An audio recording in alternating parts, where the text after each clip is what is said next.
আসসালামু আলাইকুম। সবাই কেমন আছেন? আমি আজকে সেই আমার বিখ্যাত কেক নিয়ে আপনাদের সামনে চলে আসছি। একদম প্লেন কেক। আমি এটাতে কোনো রকম ফ্রুটস ইউজ করি নাই। ১ম এ ৪ টা ডিম আমি মানে বিটার দিয়ে বিট করে নিয়ে দেন আমি আ কিভাবে করছি ওটা আমি আপনাদের সাথে শেয়ার করছি।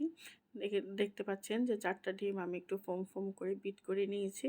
তারপরে এর মধ্যে আমি পরিমাণ মতো চিনি দিয়ে দিয়েছি। চিনি একটু কমই দিয়েছি যেহেতু আমার হাসব্যান্ডের সুগারের প্রবলেম আছে। এর জন্য আমি একটু চিনিটা একটু সবসময় একটু কম দেওয়ার চেষ্টা করি। কারণ ও আমার হাতের কেক খুব পছন্দ করে। চায়ের সাথে বলেন, কফির সাথে বলেন, ও খুব কেকটা খেতে পছন্দ করে। তাই আমার অলওয়েজ এটা বানিয়ে বক্সে করে রেখেই দিতে হয়।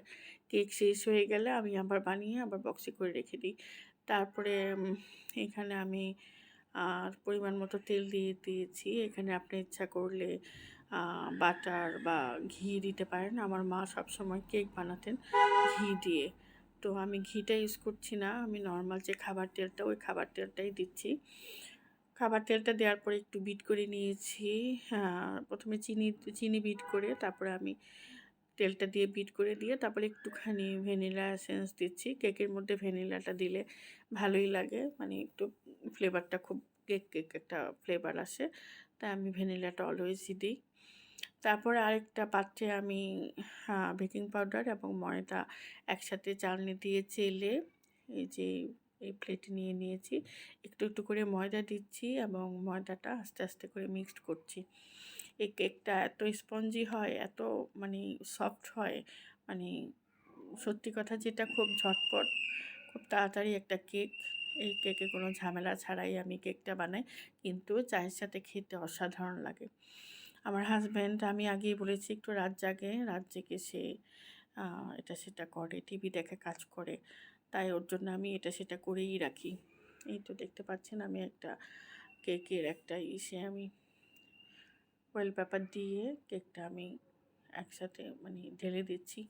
ঢেলে জাস্ট আমি ২০ মিনিটের জন্য 150 সেন্টিগ্রেড তাপমাত্রায় আমি এটা বেক করে নিব। আরেকটা কথা না বললেই নয়। আমি যখন কেক বানাই আমার এই পুরা ভিডিওটা আমার মেজো ছেলে করেছে। আমার মেজো ছেলে আমাকে হেল্প করেছে। তো দেখতে পাচ্ছেন আমার কেকটা বেক হয়ে গিয়েছে। খুব সুন্দর একটা কালার এসছে। আর ওই কেকের উপরে আমি একটু ওই যে আমার নিজে বানানো টুটি ফুটি ছিল, ওই টুটি ফুটিটা একটু দিয়ে দিয়েছিলাম। এখানে আর কোনো ফ্রুটস বা ড্রাই ফ্রুট কোনো কিছুই আমি ইউজ করিনি। তো দেখতে পাচ্ছেন আমি কেকটা কেটে দেখাচ্ছি। খুবই স্পঞ্জি হয়েছে, খুবই নরম হয়েছে। কেকটা খেতেও অসাধারণ লাগে। খুবই সফট, খুবই স্পঞ্জি হয় কেকটা। আমার এই কেকটা সবাই খুব পছন্দ করে। আশা করি আমার কেকের রেসিপিটা আপনাদের ভালো লেগেছে। যদি ভালো লাগে প্লিজ আমার চ্যানেলটা সাবস্ক্রাইব করে